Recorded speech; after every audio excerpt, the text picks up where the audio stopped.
The movie scratched the surface on its plot, and despite the fact that the subplots were somewhat connecting to the story, like I said, it doesn't have enough depth.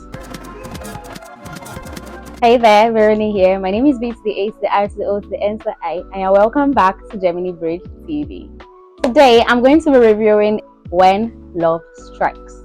Stars a couple of Nollywood veterans. You have Bimbo Akintola, Demola Adedoyin, Zubby Michael, Osas Ighodaro, Natse Jemide, many more actors. I had a cinema run some 3 months ago and is currently streaming on Prime Video.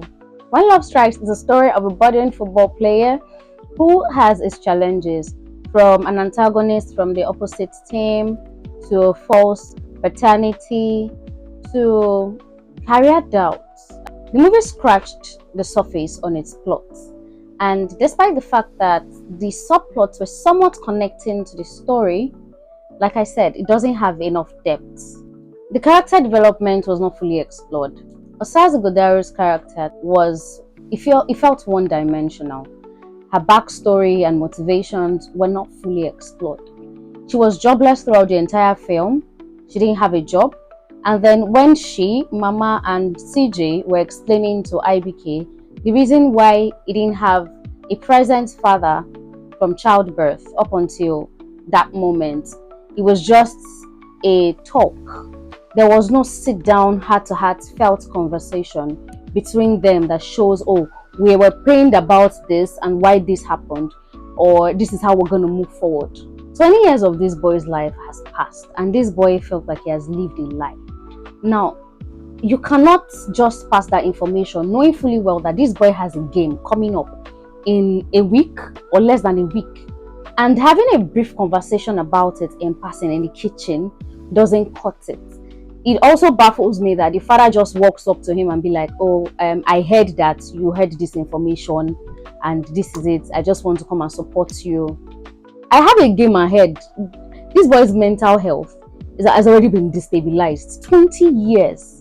So there's supposed to be like a proper sit-down conversation between the three of them to discuss why this has happened, how this has happened, and the way forward.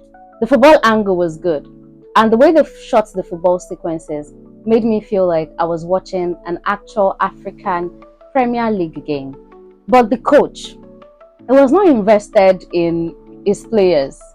Not once did I see him address his players. The coach is supposed to be someone who connects with their players on the field, out of the field, because they are a very important part of every player's life. Now, this movie is about a footballer and a football team who has the fans, the supporters, agents, everybody literally rooting for them, looking out for them, and wanting to hear what is next. They even have an opposing team that is making sure that, oh, we need to be ahead of them. And the only thing I'm seeing the coach do in the movie throughout is, why?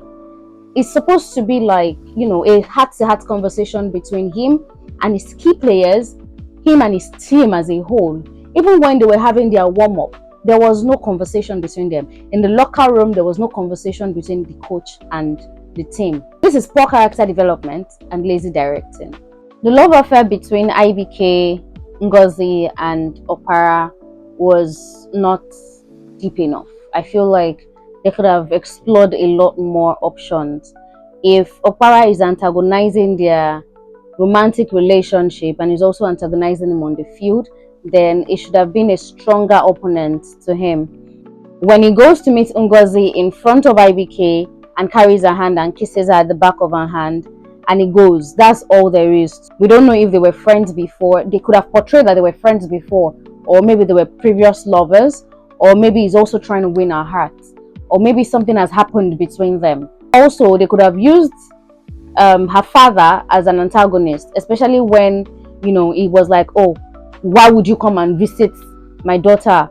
Knowing fully well that they need a winner for the MVP. And, you know, he could have said that, oh, you're following my daughter because you want to use that as an opportunity to win the MVP. The cinematography, the shot composition, the production design especially the football pitch. It looks realistic enough for a local football tournament. If you have any movie you would like for me to review next, drop it in the comment section and I'll bring it to you. If you have not subscribed to my YouTube channel, please click on the subscribe button, turn on the notification bell, and see you in the next video. Mwah! Bye guys!